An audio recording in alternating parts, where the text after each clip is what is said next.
On va commencer cette première demi-heure avec l'actualité scientifique, avec Laurence Beauvillard.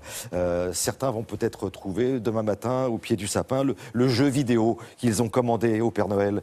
Eh bien, Laurence Beauvillard, elle a rencontré des spécialistes de l'image en 3D, mais aussi du comportement humain. Alors, quand on associe tout ça, eh ben, ça crée des situations virtuelles et ça peut peut-être nous soigner. C'est pas mal ça, regardez.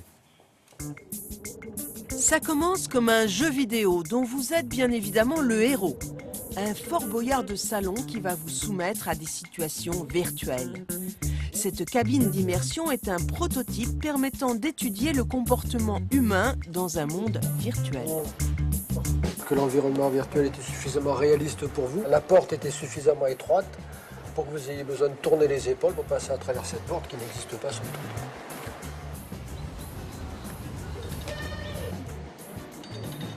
Le fait que le sujet croit à la réalité de cette simulation. C'est un concept qu'on nomme présence, qui est un vieux concept qui est très philosophique. Ça s'appelle la présence. La présence. C'est qu'est-ce qui fait, quelles sont les caractéristiques sonores, visuelles de ce monde qui font qu'à un moment donné, ce monde prend pour vous une consistance réelle.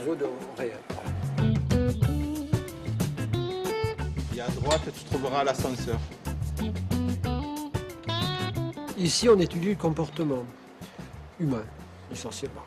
Et l'intérêt de la réalité virtuelle, c'est qu'on peut fabriquer des environnements virtuels et les moduler à volonté ou presque pour étudier comment ils influent sur le comportement humain. Et pour nous, donc, la réalité virtuelle est un outil d'étude du comportement humain puisqu'elle nous permet de créer des environnements à volonté ou presque pour étudier comment ils influent sur le comportement humain. Environ 5% de la population souffrirait du vertige, une phobie provoquant une peur panique pétrifiante, un magnifique sujet d'étude pour ces spécialistes. Donc l'idée de se promener sur ce pont qui enjambe un canyon très profond, avec l'intérêt de pouvoir jouer sur la hauteur du pont lui-même, sur la présence ou pas du parapet, donc il va retenir ou pas le sujet, sur la présence ou pas de l'eau au fond du canyon, qu'on peut aussi faire apparaître ou disparaître. Et donc tout ça étant des indices qui vont permettre de stimuler chez le patient une sensation de hauteur. La phobie, dont on suppose qu'elle est essentiellement psychologique, traumatisme psychologique pour aller vite, est une peur non rationnelle. Ça veut dire que les centres émotionnels, ce qu'on peut appeler le cerveau reptilien, notre vieux cerveau ancestral, qui traite les émotions, se fait submerger par l'émotion qui est « j'ai peur du vide ». J'ai peur du vide, j'ai peur du vide. Et ça devient quelque chose d'envahissant qui fait qu'à un moment donné, tout l'intellect de la personne, toute la conscience de la personne est immergée et submergée par cette peur du vide, non rationnelle. Ça y est, là je suis sur le sol.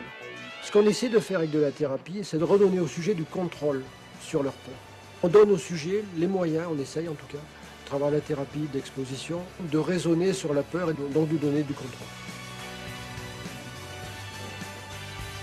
Cette équipe de Marseille travaille en collaboration avec des neurologues de l'hôpital de la Timone sur un programme de 8 séances de rééducation pour le vertige. Si les résultats se confirment, nous devrions voir arriver de nombreuses propositions de cyberthérapie pour beaucoup de nos phobies. Merci beaucoup, Laurence.